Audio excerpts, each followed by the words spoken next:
Hi there, continuing our series of trap videos on the Marshall counter gambit in the Spanish. This is the Marshall 12d3 line, and we'll follow the course of the games Chandler against Hebden 2004 and Stellwagon against Lamy 2005.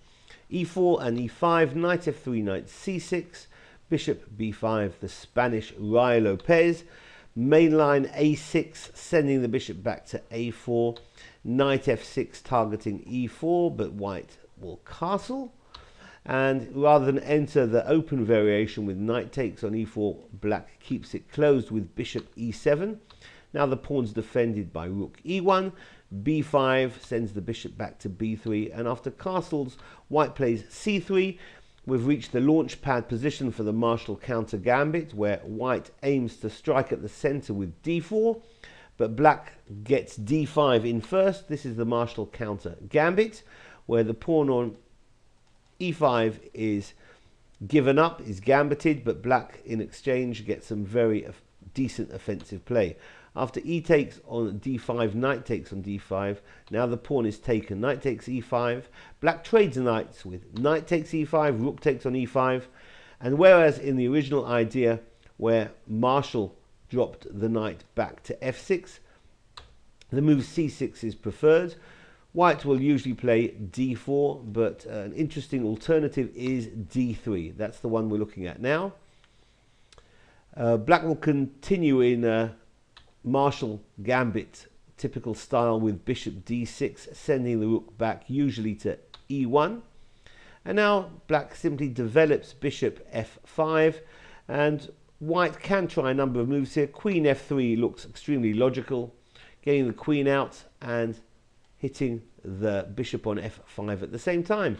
Black need not drop the bishop back nor defend it, but can try the counter-attack, counter-threat move, rook e8, which is threatening rook takes e1, checkmate. So if white trades first rooks, queen takes on e8 means the bishop on f5 can't be taken because of queen e1 mate.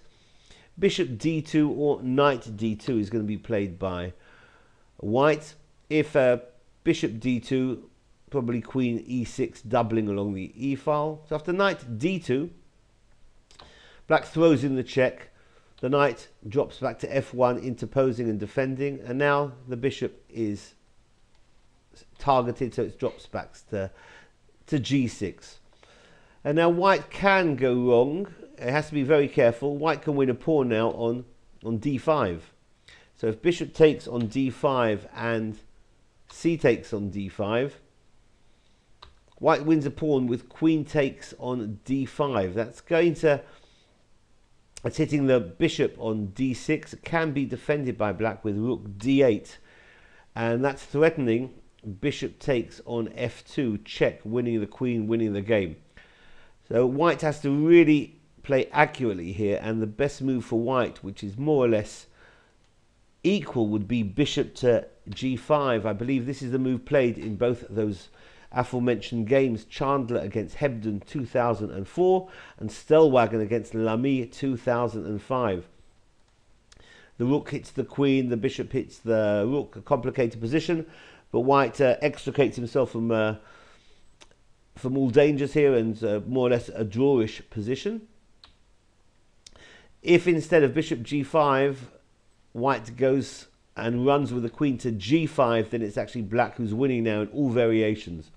Rook e8, putting the rook on the e file. The threat here is actually a queen sack. Queen takes the knight on f1, because if king takes, then bishop takes d3, sends the king back to g1, and then rook e1 is going to be mate. Well, if queen d2, then bishop f4 does pretty much the same as the previous variation, threatens the queen. If queen takes, the bishop then on f4, we have the same result. Queen takes on f1, forcing king takes f1, bishop takes on d3. King's only square is g1, and rook e1 is checkmate. So this has been the Marshall 12d3 line in the Spanish Marshall gambit. Thanks for watching. Bye-bye.